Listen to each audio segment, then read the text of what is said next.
프랑스 선수들이 경기 내내 심판 판정을 받아들이기 어렵다며 항의를 거듭하는 모습을 여러 차례 보여준 겁니다. 대한민국 선수들은 실력은 물론 비디오 판독 요청할 때도 한결같이 공손한 모습, 오 선수 역시 이를 본받아 심판에게 예의 바른 모습. 이제 펜싱의 중심은 유럽이 아니네요. 2024년 올림픽 경기의 중심은 프랑스가 아니라 한국이네요. 한국 펜싱이 3연속 올림픽 타이틀을 획득하자 프랑스가 발칵 뒤집혔습니다. 프랑스 남부의 아르에서 올림픽을 보기 위해 방문한 할아버지와 함께 펜싱 경기를 보러 갔었습니다. 저희 할아버지는 15년 전에 운동을 권유하는 의사의 말에 펜싱을 배우기 시작하셨는데요. 지금은 국제 시니어 대회에도 출전하는 베테랑 선수이시거든요. 할아버지는 펜싱이야말로 동작이 아름답고 박진감 넘치면서도 규칙을 이해하기 쉽다며 정말 매력적인 스포츠라고 생각하신답니다. 프랑스 시민들은 나이, 성별, 출신, 경력이 다양하지만 펜싱에 대한 사랑은 한결같죠. 저 또한 펜싱을 좋아하는데요. 전 프랑스에서 생명, 식품, 환경, 과학 분야에서 권위 있는 교육기관으로 평가받고 있는 그랑제골 A에서 공부하고 있는 학생입니다. 프랑스에서는 골프나 테니스보다도 펜싱이 접근하기도 쉬워서 저처럼 취미로 배우는 사람들이 많습니다. 파리와 일드프랑스 지역에는 100개가 넘는 펜싱장과 클럽이 있습니다. 펜싱장과 클럽이 다양한 만큼 옵션도 다양한데요. 펜싱을 전투 형태로 배우거나 연습할 수도 있고 피트니스 펜싱이라고 해서 안무에 맞춘 전투처럼 운동할 수 있어 근육 강화와 에어로빅을 결합한 형태로 배울 수도 있죠. 건강 상태와 나이에 따라서 펜싱을 더 쉽게 접할 수 있도록 조정된 수업들도 있을 만큼 정말 프랑스에서 펜싱은 사랑받는 스포츠랍니다. 이번 펜싱 경기장에도 마크롱 프랑스 대통령도 찾을 만큼 인기입니다. 국제대회에서도 펜싱 경기가 프랑스어로 진행된다는 사실을 알고 계셨나요? 프랑스어로 진행되는 운동이라 심판도 프랑스어를 알아야만 평가할 수 있는데요. 그래서 프랑스인들이 펜싱 경기를 더 좋아하는지도 모르겠습니다.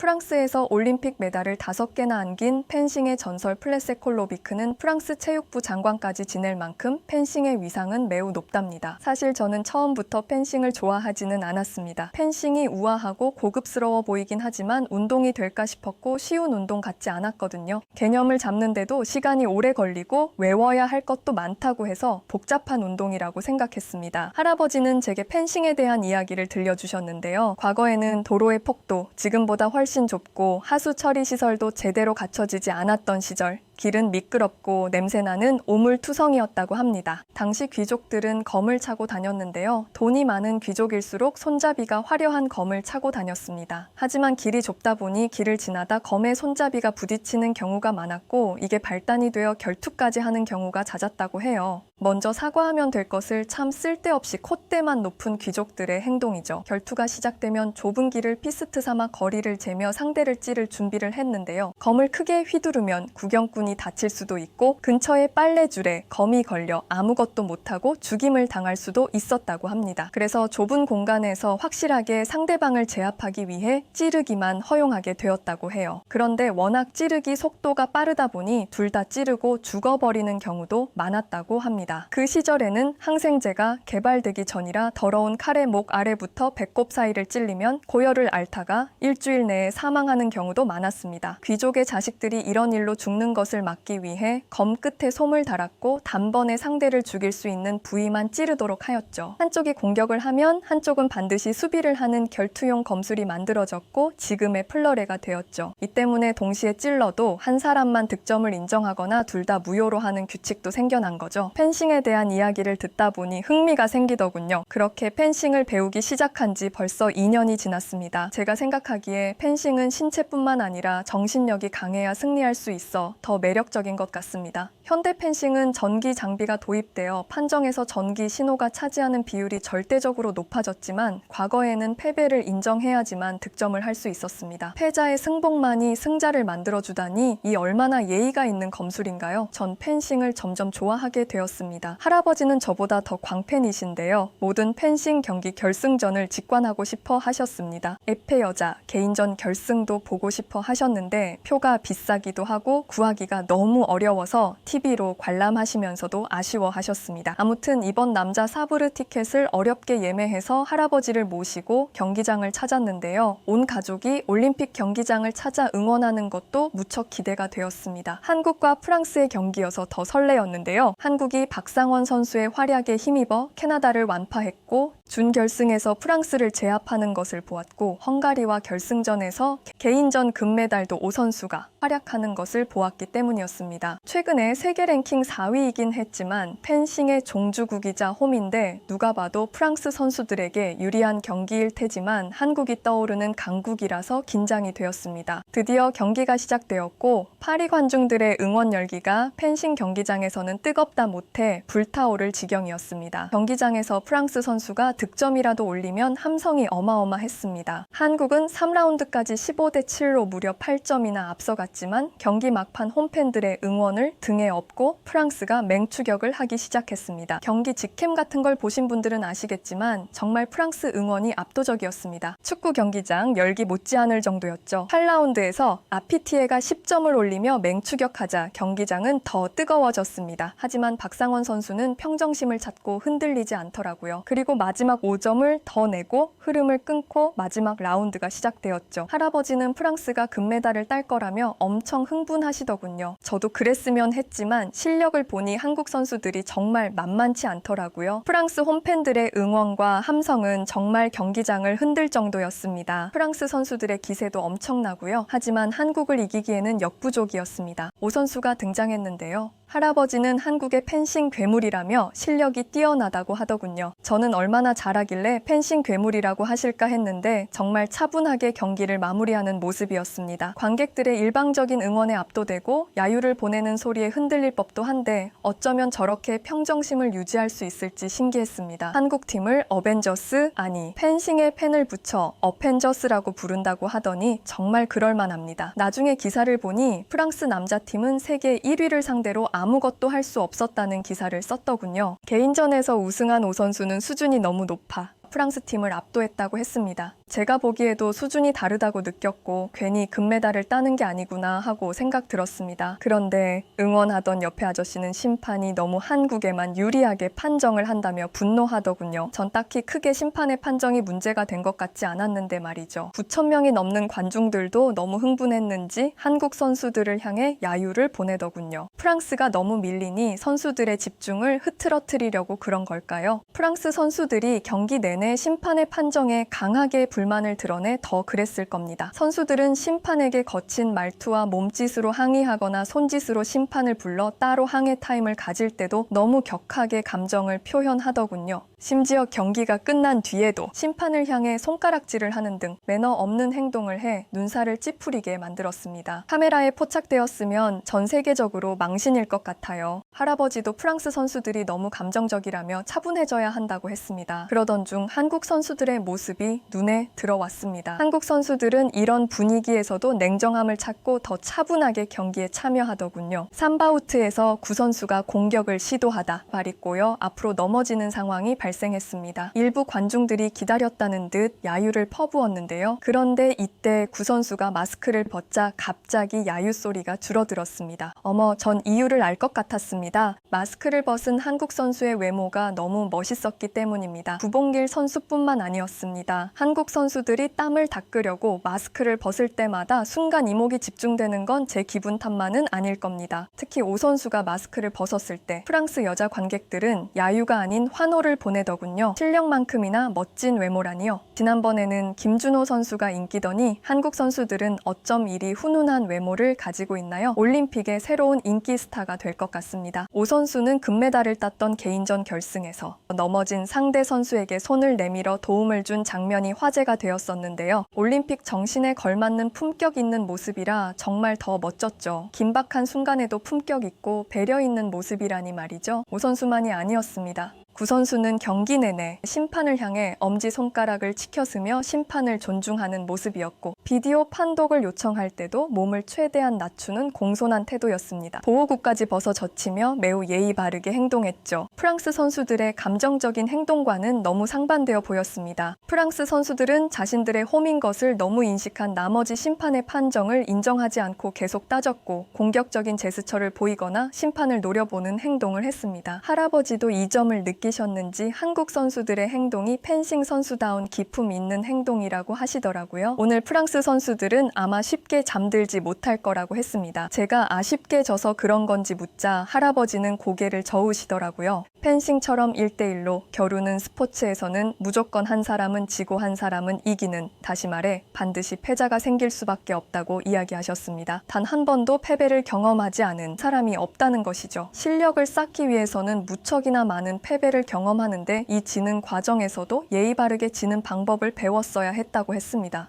패배를 억울해하고 심판의 탓이나 같은 팀의 선수 탓으로 돌리며 승자를 축하해주지 못하는 행동은 정말 비겁한 행동이라고 했습니다. 지금 프랑스 선수들이 패배의 감정을 이기지 못하고 하는 행동은 무례하고 명예롭지 못한 행동이라고 하셨습니다. 제가 지면서 웃기는 힘들지 않냐며 시합이 끝난 순간 너무 아쉽고 억울하고 저는 서럽기까지 했다고 하자 그건 당연한 거다라고 하시며 펜싱은 그런 걸 배우는 스포츠라고 했습니다. 패배를 경험하고도 다시 당당하게 칼을 들고 인사를 건넬 수 있어야 하고 뜨겁고 열정적인 성격도 마스크 뒤로 감추고 상대방에게 의도를 보이지 않으며 너무 쉽게 흥분하거나 실망하지 않은 사람이 되어야 한다고 했습니다. 실력뿐만 아니라 태도도 한국 선수들이 한 수 위 같다고 말이죠. 결국 프랑스는 한국에 졌습니다. 프랑스 선수들은 화가 났고 관중들도 아쉬워했습니다. 한국의 승리가 선언된 후에도 심판에게 거칠게 항의하며 따지는 프랑스 선수들을 보며 제가 더 창피하더군요. 저도 프랑스가 진 건 너무 아쉬웠지만 한국 선수들이 보여준 태도와 실력은 놀라웠기에 패배를 인정해야 했습니다. 할아버지는 결승전에는 헝가리와 붙을 거라며 헝가리의 실락이라는 엄청난 선수가 있다고 했습니다. 할아버지의 말씀에 단체전 결승은 더 기대가 되더군요. 아빠도 티켓 정말 어렵게 구했다며 직관할 수 있어서 더 기대가 된다고 하셨습니다. 누가 세계 최고인지를 입증해 보이는 시간. 할아버지는 암스테르담 1928부터 로마 1960까지 7연패를 차지할 만큼 헝가리는 강팀이라고 하셨습니다. 하지만 한국 대표팀은 아시아 최초로 올림픽 메달을 획득한 팀이기에 이날 경기가 더 재미있을 거라고 했습니다. 그랑팔레에서 펼쳐지는 최고의 경기 펜싱 남자 사브르 단체전이 시작되었습니다. 헝가리와의 결승전에서 4라운드까지 한국팀이 리드하더군요. 지난번 프랑스와의 경기에서 보았기에 한국의 실력이 정말 놀라웠습니다. 헝가리 팀은 예상대로 에이스 선수인 아론 실라기가 출전했습니다. 한국은 가장 어린 막내 박상원 선수가 나오더군요. 실라기보다 10살 가량이나 어린 막내인데 엄청난 상대를 두고 어떤 경기를 펼칠지 궁금했습니다. 실라기 선수는 베테랑답게 2점을 먼저 획득하더군요. 하지만 박상원 선수도 물러서지 않고 바로 2점을 만회했습니다. 1바우트부터 3대3으로 팽팽한 접전을 이어갔습니다. 한국을 응원하는 소리와 야유하는 소리가 뒤섞여 정말 경기장의 열기가 대단했습니다. 한국팀의 가장 막내였지만 패기로 똘똘 뭉친 신예 박상원은 헝가리 최고 선수를 5대4로 꺾고 기분 좋게 시작하더군요. 할아버지는 개인전에서 자신보다 세계 랭킹이 높은 선수를 이겨서 아마 자신감이 충만할 거라고 하셨습니다. 다음 구 선수가 나섰습니다. 구 선수가 마지막 올림픽이 될 것 같다고 하더군요.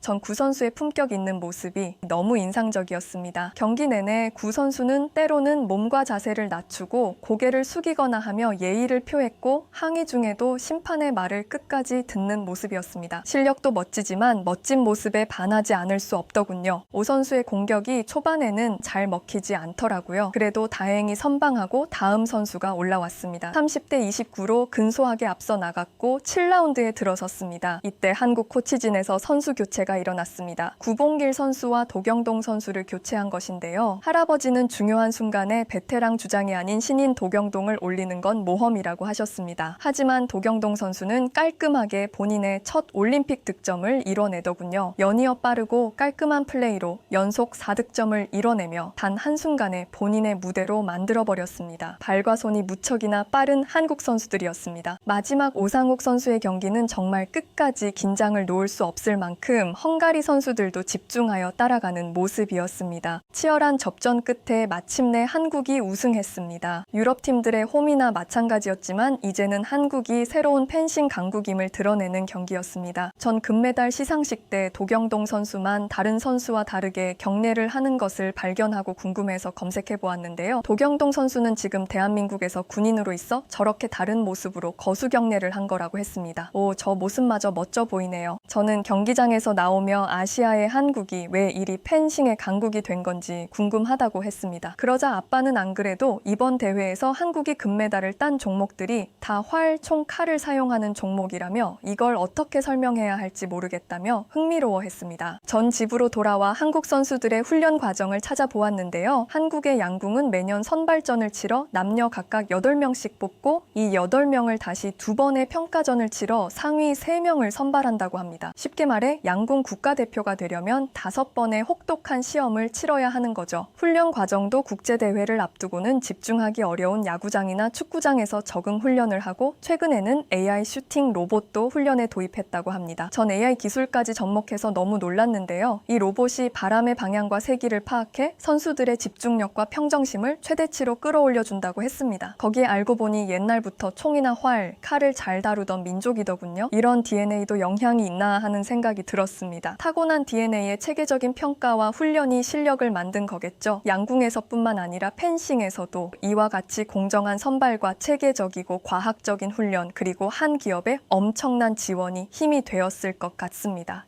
20년 동안 누적 지원금 300억 원에 이를 만큼 지속적인 지원을 한 것인데요. 펜싱을 엘리트 체육을 넘어 펜싱 저변을 넓히기 위한 다양한 활동을 할 수 있도록 지원해 온 것입니다. 이러한 지원에 한국 선수들의 노력이 더해져 2016 리우 올림픽을 시작으로 2020년 도쿄 올림픽 그리고 파리 올림픽까지 펜싱 최강국으로 성장할 수 있었던 것 같습니다. 펜싱 경기를 보며 한국에 반하게 되었고 한국의 문화가 궁금해지기 시작했습니다. 제가 가족들과 저녁을 먹으며 연신 한국 이야기를 하자 엄마는 그럼 코리아 하우스로 놀러 가자고 하더군요. 거기에 가면 한국 음식이나 문화 등을 직접 체험할 수도 있을 거라고 하면서 말이죠. 전 너무 좋다고 했습니다. 한국 음식을 직접 맛보고 다른 문화까지 경험할 수 있다니 너무 좋은 기회이니까요. 다음에 가족들과 코리아 하우스를 다녀와서 다시 이야기 전해드리겠습니다. 오늘 이야기는 여기까지입니다. 한국의 펜싱 금메달 획득 다시 한번 축하드립니다.